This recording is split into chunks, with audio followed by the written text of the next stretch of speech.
Partouze English version chapter won the upper conference room and the nightlife club. Adeline lay draped over the office chair, her torso arched backward against the backrest and seat. Her head was tilted toward the floor, where a human wig rested beside her relaxed arms, which hung down toward the ground, while her feet sprawled out like a woman stripped of dignity.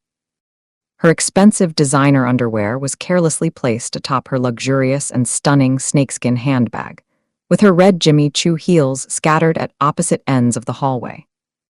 The conference hall was large and sophisticated, equipped with the latest technology to host various meetings and presentations from both local and international attendees. The walls were pristine white, featuring a marble conference table at the center, surrounded by 20 very comfortable office chairs, with reservations noted in its magazine. Adeline lay there, exhausted, confused, and drained. Although she craved a cool shower to refresh herself and wash away the sweat that had dried on her body from the heavy cold breeze of the air conditioning, she could sense the grime clinging to her very soul. Her left breast was exposed as her undergarment hung beneath, while her right nipple was barely concealed by the loose buttons of her dark silk gown. 1,000 thoughts raced through her mind. It felt like a new awakening, a realization of the cost she had to bear for success. She loathed herself and her body. She despised Maxim, the man who had promised to elevate her to a classy and respected boss lady. Yes, he had kept his promise, but it was filled with deceit through omissions, forcing her to uncover the truth on her own, already trapped in a cage from which she could no longer escape. The upper conference hall was designated solely for the company's top executive members. It represented a dream and ultimate goal for all employees, whether new, seasoned, or even interns still hoping for a seat. Even the cleaners experienced a sense of pride and superiority when they entered that hall, even if it was just to clean. They all admired the boss, a tall, energetic man in his late 50s, married with grown children, who seemed to live a dream life. He was always smiling and appeared to be a genuinely caring individual. He frequently donated to charity, attended church with his family every Sunday morning, and exchanged a few interesting words with friends and the priest before departing. He was always impeccably dressed in stylish, expensive suits, complemented by lovely shoes and wristwatches that captivated all the ladies whenever he entered a gathering, holding his head high like an alpha figure. Exuding great composure and a commanding presence that dominated the entire environment, all while wearing a soft, intriguing smile beneath his mustache. Adeline had worked incredibly hard over the past months to reach this point. Although she had only been with the company for 8 months, she had gone above and beyond to demonstrate her capability and qualifications. She was determined that the older employees would not think her rapid ascent was merely due to her relationship with the boss's male secretary. She wanted them to recognize her brilliance and that she was far above average, thus deserving of her swift rise to the top. Thankfully, they had come to appreciate her intelligence and beauty, acknowledging that her advancement was based on merit. Maxim had informed her that she would be joining the others in the upper boardroom the following Friday afternoon at 3 p.m. It was going to be a great experience and could potentially lead to a promotion. Currently, she earned a base salary of 750,000 CFA, with additional benefits bringing her total monthly earnings to 1,100,000 FRS, along with an office SUV at her disposal. If she secured the promotion, she would not only receive a substantial package, but also a car upgrade and an office driver. All of that happened in just 8 months. Her life had dramatically changed since she met Maxim. As the eldest of 6 children from an average family, she had become the primary breadwinner, with everyone relying on her. Despite the pressure, she enjoyed a good life, dressing in the finest clothes thanks to the gifts from her wealthy new boyfriend, Maxim. He made sure she looked stunning the day before, while she dedicated the entire night to preparing her presentation. A hairstylist arrived at her apartment at 5 a.m. to fit her with a brand new human hair wig and do her makeup for the day. With a meeting scheduled for 3 p.m., she remained calm and composed throughout the day, focusing on how she would impress her boss and the entire board as she stepped into the highly anticipated upper conference hall for the first time. She could sense the envy from older colleagues as their eyes scrutinized her, their faces revealing a mix of jealousy and admiration. Some congratulated her, while others simply walked past, pretending not to notice her remarkable appearance that she had meticulously prepared for that day. Although dating among colleagues was frowned upon, it was no secret that many of the women had willingly become intimate with the boss or other coworkers. However, these relationships remained gossip fodder, with no consequences for any couple, as there was no concrete evidence linking anyone romantically within the company. Yet, it seemed like everyone was involved with someone, especially during corporate nights when the boss hosted parties or when employees chose to socialize on their own. The Friday meetings at the end of each month often stretched for 4 hours, leaving many to wonder what discussions could possibly take so long behind the soundproof walls. Adeline took her time to deliver an outstanding presentation. Everyone was captivated and applauded her for the smart objectives she developed from meticulously analyzed data and SWOT analysis. She was truly impressive, and even the boss stood up to cheer her on, congratulating Maxim, his secretary, for bringing to the company not just a stunning dark-skinned woman with an irresistible figure, but one with a magnificent intellect as well. Her beauty is breathtaking, but her intelligence is what truly conquers, he exclaimed as he walked over to stand beside her seat. The atmosphere buzzed with an exhilarating positive energy, and for once, she felt accepted and honored. The skies seemed to smile down on her, and she knew she had already earned the admiration of many, even before the boss could address that topic. She felt a sense of accomplishment and fulfillment as everyone applauded her, their faces lit up with beautiful smiles. All appeared perfect and glorious until she noticed that her lover was not smiling. Instead, he looked quite uncomfortable. She couldn't figure out what was bothering Maxim. He didn't seem happy for her despite all the effort he had invested in getting her to this moment. She watched as he kept glancing at his watch, appearing indifferent to her success, as if he were jealous or unhappy with her remarkable performance. This was very unusual behavior for someone who had shown her so much love, concern, and had spoiled her over the past 8 months, elevating her from a local service clerk to a corporate boss lady. She began to wonder if he felt threatened by her success or if there was another woman in his life. She tried to catch his attention across the hall, but reality struck suddenly. The boss stood uncomfortably close to her in a manner that seemed unprofessional, yet no one in the hall appeared disturbed by it. He reached out, his finger grazing her chin as he tilted her head up to meet his gaze. Looking down into her face, he smiled. Her heart raced so quickly that she struggled to comprehend the situation. His trousers were so near her head that she could feel his belt pressing against her forehead. He locked eyes with her for a moment before delivering the most shocking words she had ever heard. He told her she was beautiful and, more importantly, brilliant and driven. A hardworking woman on her way to the top, but to him, that wasn't sufficient. There were thousands of brilliant, motivated, hard-working youths on the streets who would do anything to become his driver. Thus, all her impressive qualifications failed to sway him, even though she deserved the promotion. She sensed dark clouds gathering in the room, the atmosphere growing heavy as the temperature shifted. He informed her that despite his admiration, there was still one final hurdle she needed to clear before she could join the ranks of the board members in the upper room.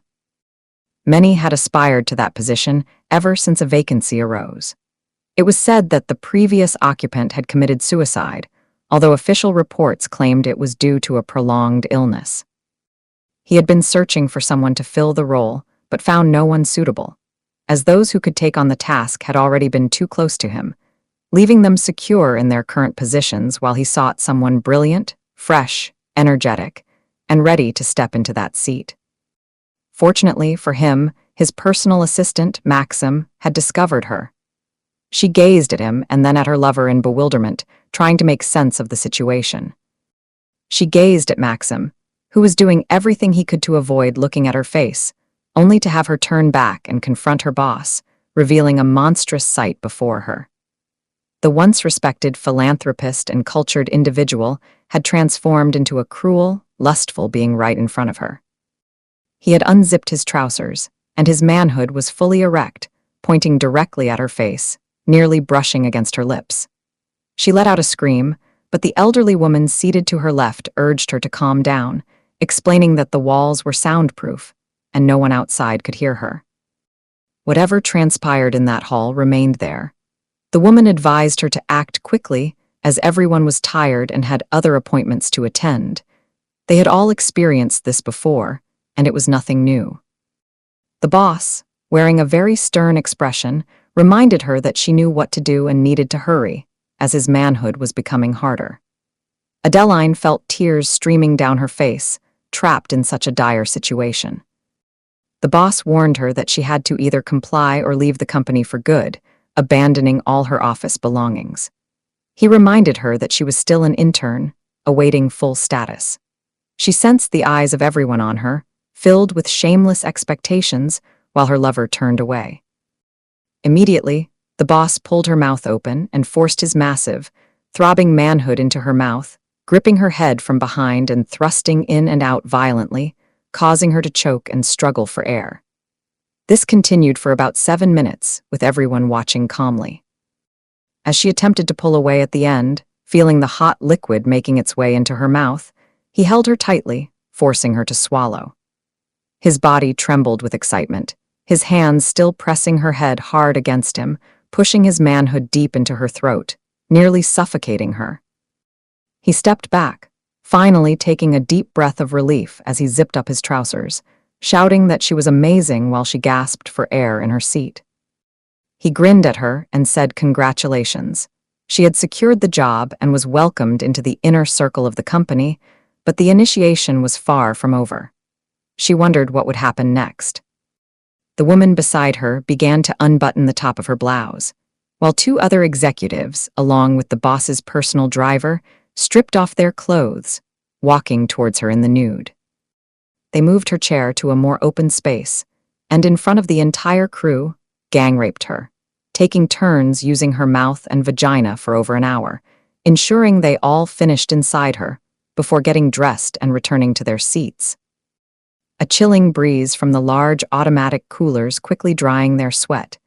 Adeline felt lost, unsure where to hide her face, as she was covered in filth and shame. Maxim had proven to be just another cruel individual who had ensnared her in a trap, blinding her with false emotions and wealth. She had never experienced such objectification in her life, especially not in front of respected individuals, dignified men held in high regard within their communities. A flood of thoughts raced through her mind. She couldn't even approach the police to report the incident. All of his friends were high-ranking officials, right up to the judge.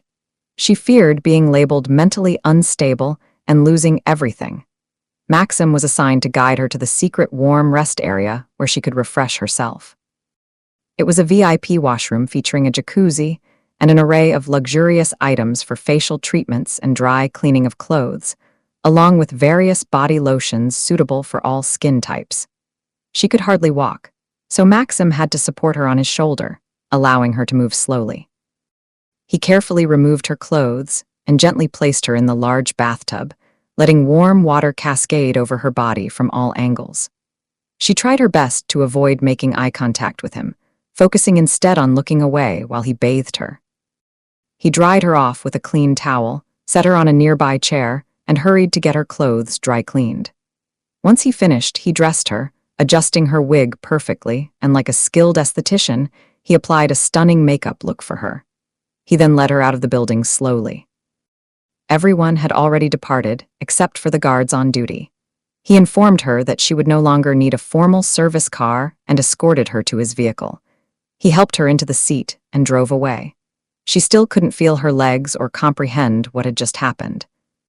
She was unsure if the memories were of the boss forcing himself on her, or of the 3 men taking turns with her, objectifying her in the most humiliating manner in front of others. With the man she believed, she had fallen for observing and orchestrating it all. 1,000 baths with the finest medicated soaps could not cleanse the shame that had been inflicted upon her. They traveled for over 30 minutes before Maxim finally spoke up. I am not an angel. We are both trapped in the system.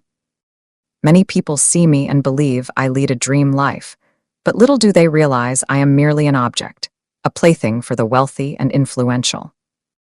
They exploit me to fulfill their desires for beautiful women, brilliant and strong individuals, young men, and anything else the system needs to satisfy their insatiable cravings. You might despise me for the rest of your life, but you would eventually understand that everything comes at a cost, and unlike you, I have endured far worse. Adeline remained silent, not uttering a single word. She didn't even attempt to look at him. She was still in shock and deeply traumatized. Maxim went on. I began my journey as a gigolo. After graduating from university with honors, I was bold, handsome, energetic, and particular about my appearance, but that wasn't enough to secure a job in this wretched country. I took entrance exams that I knew I deserved to pass, completed internships, submitted applications both locally and nationally, attended seminars. Nothing worked. I kept trying until I met this incredible woman on Skype. She was amazing, brilliant, energetic, and driven. She had the perfect lines to seize the moment. She could open any door and obtain whatever she desired. She was everything I needed to land a job. Initially, all I wanted was a regular, honest job to support a family and be a responsible man. However, Skype moved much faster than I could have imagined. After chasing her like a stray dog for an introduction to one of her contacts, she told me I would have to use my mouth to blow my fire, the most powerful phrase I had ever heard, which became my motto. She informed me that she had a better opportunity that could help me achieve everything I wanted. She mentioned that there were married women looking for young, strong, and very sexually active men who could rock their world and make them wet their sheets. She introduced me to a few of them, and after a couple of nights, money began to flow through my pockets like powerful currents during a storm. Elegance followed, along with the boy-boy lifestyle, which was a significant compensation for the humiliating acts they subjected me to, bathing them, massaging them, caressing them, using my tongue on every part of their bodies, burying it in their vaginas and even their poop holes. All while ensuring my manhood could remain erect for at least 45 minutes inside them, often pushing myself to the brink of exhaustion. Then, I met the boss's wife. She was incredible and a lavish spender, but I was growing weary of that lifestyle and needed a break. The money came quickly, but it also vanished just as fast. There were times I spent days in the hospital trying to recover. She promised to get me a job in her billionaire husband's conglomerate. Within a month, she kept her promise, and I was hired as a logistics officer. He would send me on numerous missions, sometimes with his wife as my superior, and I was thrilled at first. We would work during the day and spend our nights like lovebirds, indulging in wine and making love. Little did I know it was a trap until reality hit me. One evening, he summoned me to the upper conference room with 3 of his friends. It was my first time there. On the projector, they displayed several images of me having a great time with his wife and engaging in wild escapades. I realized it was the end for me. I was either going to be killed or thrown in jail for life. There were 4 men in the room. I cannot describe to you what I endured that night. I was placed on suicide watch for 3 months, and I loathed myself to the extent that I sought every opportunity to end my life. I received therapy from one of the best psychiatrists in the nation, who happened to be a good friend of his. Once I regained control of myself, I was informed that I would become his personal secretary, which meant I would still be subjected to his abuse. And worse, I had to continue satisfying the devil he referred to as his wife. She was aware of everything, and surprisingly, she was the one who filmed the videos. Skype had known from the beginning how it would all unfold, and today she compelled me to join forces with her to establish a club, the Nightlife Club. You can judge me as harshly as you wish, but I hope you realize that I am just as much a victim as you are, having endured worse experiences of being objectified sexually by powerful individuals in this city. Adeline was indifferent to everything he said. She showed no signs of remorse or comfort. Maxim assisted her to her apartment, and once he ensured she was settled in bed, he departed. He attempted to offer her something to eat, but she declined, wanting nothing to do with him. Maxim then drove to the nightlife club, an exotic, dimly lit venue filled with luxurious SUVs and cars in the parking lot. The wait staff, dressed in suits, took orders via iPads. It was a well-organized and thrilling atmosphere, yet calm and responsible, warmly welcoming anyone seeking adventure, discovery, status, reservations, and unrestrained pleasure. The club featured private areas for high rollers and smoking sections where patrons could obtain various drugs aside from cigars and cigarettes. The police never intervened.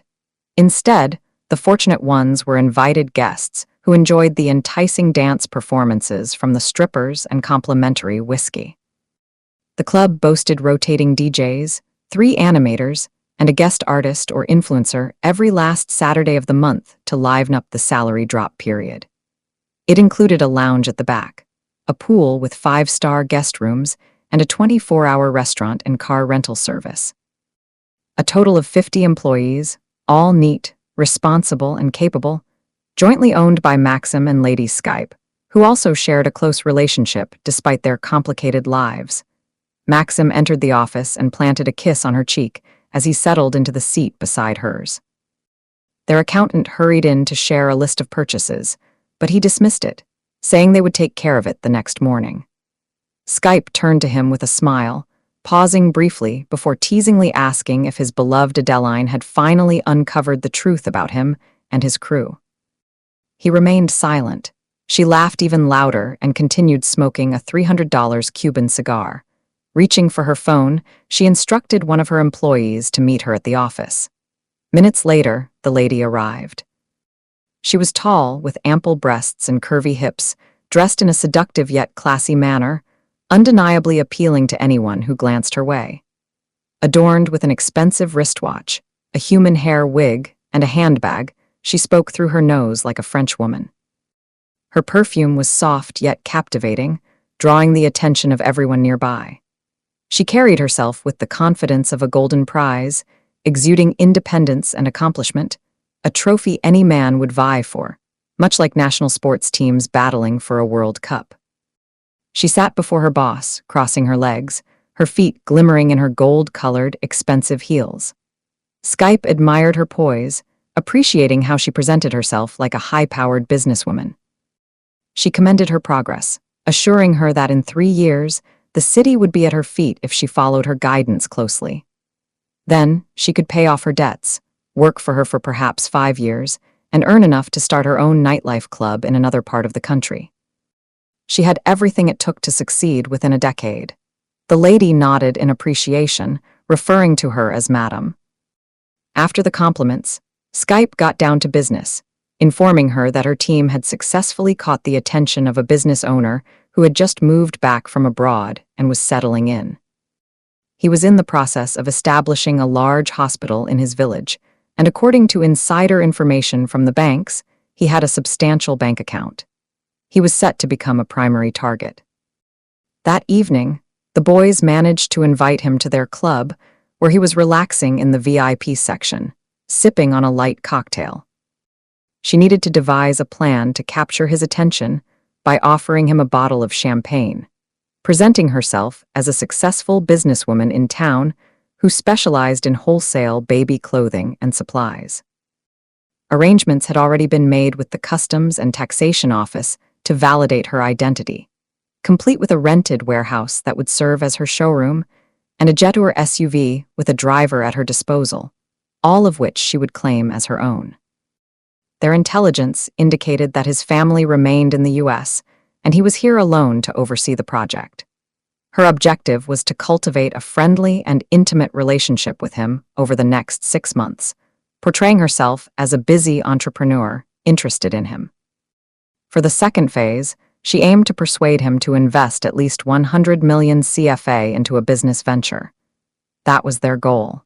If she succeeded, she would receive 20% of the profits directly. 10% would go towards settling her debts, while the remaining 10% would be deposited into her account, with the team sharing the remaining 80%. Skype reminded her of her extensive training and that she was the top of her class. She understood exactly how to make a man fall head over heels for her without making the first move, and she was the fantasy of every man in the club. Her boss instructed her to dedicate all her time and energy to the success of this mission, allowing Mary J., her second-in-command, to manage the new recruits and the older women. She congratulated her on a job that was set to be executed flawlessly and then dismissed her.